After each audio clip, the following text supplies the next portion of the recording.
Mzee Mtitu, tuanzie Simba Sports Club dhidi ya Temwe Stars katika kombe la Azam Federation, Saladib Federation Cup. Simba Sports Club kibuka na ushindi wa goli 3-0. Dakika 90 zilikuwa za namna gani Mzee Mtitu, baada ya watu wengi wakiwa namzomea Joshua Buda Mutale kwa performance yake ambayo alionyesha katika mchezo huu?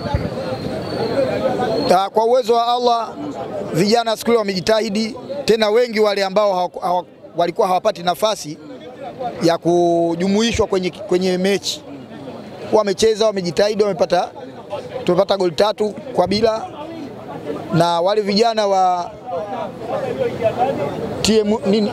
TMA wale ni wasomi kutoka Monduli.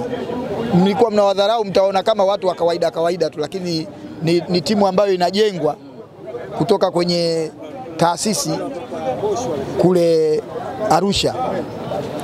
Kwa hiyo tunashukuru kwa kupata ushindi ule, kwa sababu wengi waliokuwemo nao pia walikuwa kwenye swaumu, vijana wetu, lakini wamejitahidi, tumepata goli 3 na tunasonga mbele kwenye hatua ya 16 bora. Mzee Mtitu, watu wanasema Simba Sports Club dhidi ya Temwe Stars, Simba kama alicheza kwa udhaifu kidogo. Kwa mabao 3 ambayo aliyapata alikuwa astahili kabisa. Ni mabao ambao mlikuwa mnafunga Temwe Stars hata goli 7 hata goli 8, kwa performance ambayo mlionyesha ilikuwa ni dhaifu kabisa. Sasa huo sio mpira. Huo utakiwa matakwa sasa. Sio mpira. Mpira una taratibu zake, mpira una kanuni zake kadiri unavyocheza. Sasa ukisema mlitakiwa mwafunge goli 7 mpaka 8, sasa wewe utakuwa mpira au utakuwa nini? Kwa maana kila timu inapokuja inakuja na strategy yake ya kuingia kucheza. Wale pamoja ya kwamba hawako kwenye ligi ya Premier, lakini wako kwenye ligi yao Champion ambayo ni daraja la kwanza.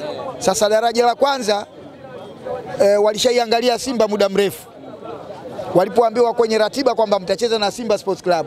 Kwa hiyo wakawa wanafuatilia, mwalimu wao anafuatilia Simba inachezaje, Simba iko vipi, na ina watu wa aina gani hatari na ina watu wa aina gani dhaifu. Si umenielewa? Kwa hiyo kwa zile goli ambazo tumezipata, usiseme kwamba ni goli chache. Ndio mpira ulivyo. Na tena uwaga nyinyi mnakuaga na makosa, mnasema mtu hataki kufunga goli moja la penalty, mnasema kafunga goli la penalty. Penalty mbona inampa mtu ubingwa wa dunia? Sasa nyinyi kwa nini mseme kwamba eti kafunga goli la penalty au kafunga goli moja? Kinachotakiwa ni pointi. Kwa hiyo sisi tumeshinda goli 3-0. Jana wenzetu wengine wamecheza wameshinda goli 3-1. Nani bora hapo unavyoona? Unasema timu ambayo walikutana nayo ilikuwa ni timu sawa, ligi kuu kwa ligi kuu, kwa maana Coast Union na Young Africans kama mzani unafanana hivi, wote ligi kuu kwa ligi kuu. Wewe umekutana na timu ya Championship.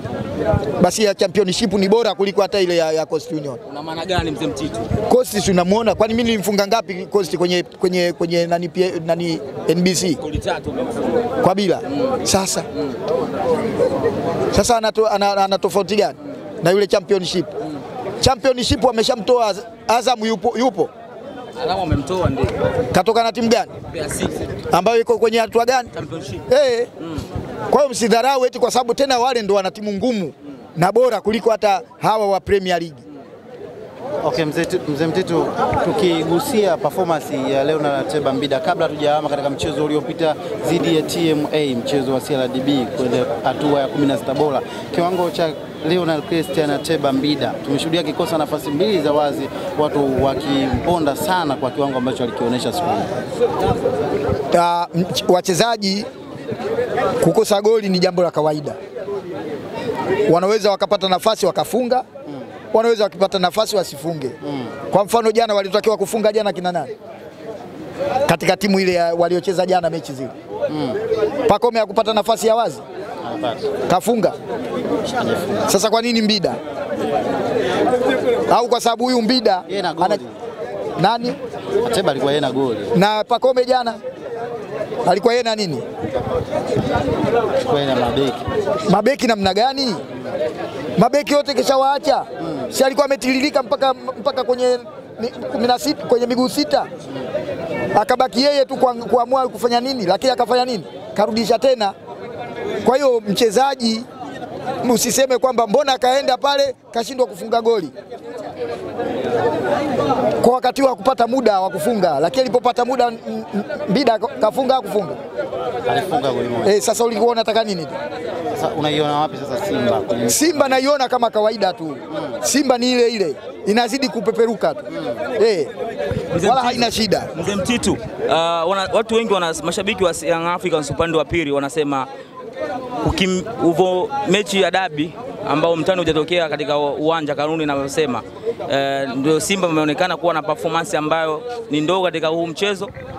Mimi sijakuelewa. Simba kutocheza mchezo wa dabi ya Kariakoo, mchezo wa TMS Stars ndio maana imekuwa na performance ndogo, kwa maana Simba Sports Club walikuwa hali ya chini kuliko. Sasa dabi kwani make mimi siwaelewi nyinyi. Baada dabi kutocheza ukacheza mchezo wa CRDB Federation Cup, wanasema performance yake ilikuwa ndogo. Ni mechi mbili tofauti. Mechi mbili tofauti hizo. Kule umesema dabi, huku Confederation. Sasa iko sawa hiyo? Dabi yule kama ingekuwa vyombo vinavyohusika vingesema kwamba chezeni, ndio ungeona mbungi yake ikoje. Isingekuwa sawa na ile ya jana au ya juzi. Isingekuwa sawa na ile. Ya dabi ungeiona mbungi yake inachezwa vipi. Hawa Oki na Ateba ungewaona. Wanasema kile kipigo ambacho kimemkuta Coastal Union wana Mangush ni kipigo ambacho kingempata Simba Sports Club mara mbili yake, kwa jinsi Simba Sports Club hujapeleka timu katika dimba la Benjamin Mkapa. Nani hakupeleka timu? Simba Sports. Kupeleka timu vipi? Benjamin Mkapa. Si mamlaka zimesimamisha. Sasa mimi napelekaje timu? Mamlaka zimesema kwamba mechi leo haipo. Sawa. Mimi naendaje pale kupeleka timu? Au wale waliopeleka mnaona wako sahihi? Wanasema ulichungulia hivi. Kuchungulia wapi? Mabao yalikuwa mengi zaidi Mzee Mtitu. Unajua nyinyi, mimi ndio maana nikakwambia msiniulize vitu ambavyo kwa wakati huu mimi nimefunga kuvizungumza. Hili la kuchungulia linatoka wapi? Si umenielewa? Haya ni maneno ya mtaani hapa. Kila siku watu wanazusha maneno. Hawajui hata mifumo ya uongozi, hawajui chochote. Ila wao wanajaribu tu kulalamika. Umenielewa? Wao huwa wanalalamika tu, lakini hawajui hata mifumo ya uongozi. Sisi tumeshindwa kupeleka timu kwa sababu mamlaka zinazohusika zimetuletea barua kutuambia mechi haipo. Itapangwa tena siku nyingine. Mechi ile haijachezwa. Si umenielewa? Uelewa Mzee Mtitu. Mechi haijachezwa. Lakini Mzee Mtitu, kabla ya mamlaka husika kutoa taarifa kuwa mechi itapangiwa tarehe nyingine, nyinyi tayari mlikuta mmeshatoa taarifa yenu kuwa hamtatokea uwanjani. Kikanuni. Tumekwenda na kanuni sisi. Kwa sababu kanuni ilituambia kwamba lazima tuende tukafanye nini? Kafanye mazoezi. Sasa tulifanya. Wanasema mmetafuta sababu. Sababu wao sisi na wao waliotafuta sababu nani? Wao walisema mna mbuzi huko kwenye magari. Na wazee wamejaa. Ni kweli kulikuwa kuna mbuzi Mzee Mtitu? Hayo sasa ya kwao. Kwa maana umesema kuna mbuzi. Wao. So wewe. Sio sisi. Sisi tulikuwa na wachezaji waende wakafanye mazoezi ya lisali moja kama kanuni inavyosema. Lakini wao wakasema nyie hatuwafungulii kwa sababu humo ndani mnakwenda kufanya ulozi na mna mbuzi huko karibu tu. Wazee wanakwenda wapi? Na wazee wanakwenda, mimi hata sikuwepo. Mtani anasema hatopeleka timu, anajua dabi ishachezwa na shughuli imeisha. Labda ukacheza dabi nyingine lakini sio Young Africans.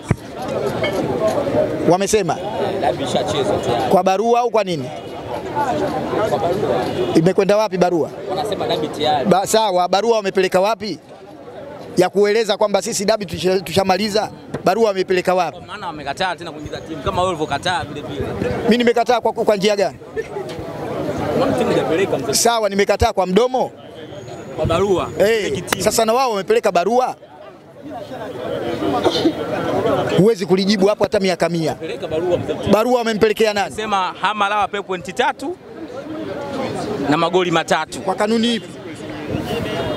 Kanuni ipi ambayo iwape pointi 3 na magoli 3? Kwa maana hujapeleka timu Mzee Mtitu. Kwa mamlaka ambayo inahusika haikuniruhusu kupeleka timu. Sio, umenielewa? Hata wao walivyosema kwamba wamepeleka timu, walipeleka timu, nani aliwafanyia taratibu za ukaguzi? Kuna chombo chochote kilikuwepo pale? Kanuni zinasemaje ukienda pale dakika 30 baada ya kuona mwenzio hakuja unatakiwa ufanywe nini? Alama 3 kama Zamalek ilivyopiga. Muda wa mchezo ulikuwa saa ngapi? Kwa siku ile? Saa 1:15. Wao walikwenda saa ngapi? Saa 11. Wakatoka saa ngapi? Kanuni ndio inavyosema. Make vitu vingine nyinyi mnajua mnavyovizungumza hata mfuatilii. Halafu hata hiyo barua mnayosema kwamba wamepeleka barua yao mwanasheria wao hawamtambui bodi ya ligi. Mwanasheria wa Young Africa Patrick Simon hawatambuliki na bodi ya ligi. Sasa barua hiyo imekwenda kumpitia kwa nani? Sio za ndani, za dhahiri kabisa. Mwanasheria wa Yanga hatambuliki na bodi ya ligi. Jana kwa kauli ya msemaji wa bodi ya ligi anaulizwa hilo swali kwamba kuna barua Yanga wameileta ya kukataa kwamba wao wanataka pointi 3 na vitu vingine vingi walivyovizungumza. Je, barua hiyo mnaipata? Wasema barua sisi hatujaipata. Ililetwa na mwanasheria Patrick Simon. Hata Yanga hawana mwanasheria anaitwa Patrick Simon. Kwa maana Patrick Simon kama kivuli Young Africa. Hatujui sasa sisi. Kwa maana tunamaanisha hivyo. Bodi ya ligi wamesema kwamba hawamtambui kama ni mwanasheria wa Yanga. Okay, Mzee Mtitu, neno lako la mwisho sasa kwa mashabiki wa Simba Sports Club na wanachama kwa ujumla. Wana Simba watulie. Na hapa tuna mechi baada ya Dodoma Jiji ya Kiporo. Baadaye tuna mechi na tunakwenda zetu Misri. Tunakipiga kule na bahati sio mbaya juzi wametoa taarifa kafu ya kwamba uwanja wetu wameusimamisha kwa marekebisho. Jana serikali ikatoa mwongozo ikasema kwamba marekebisho yamekushafanyika. Wakati walivyokuja wao kweli uwanja ulikuwa hovyo, lakini nyuma wakafanya marekebisho. Labda waje sasa wafanye ukaguzi mwingine. Sasa hapa taratibu zifanywe na TFF kualika wale mabwana waje haraka kufanya ukaguzi tupate ruksa. Tunaamini kwamba hiyo mechi itachezwa hapa. Wala hatuendi Rwanda, wala hatuendi Amani. Hapa napo machinjio. Kama machinjio ya Vingunguti yale ya wanyama wengi. Mkapa toki mtu. Kwa hiyo Dodoma Jiji tunakwenda kwenye Kiporo tupate pointi. Nia yangu ile. Tunapoingia sisi kwenye mechi ni pointi 3. Goli zitajulikana baada ya yule mtu kumsulubu. Bwana huyo ni Mzee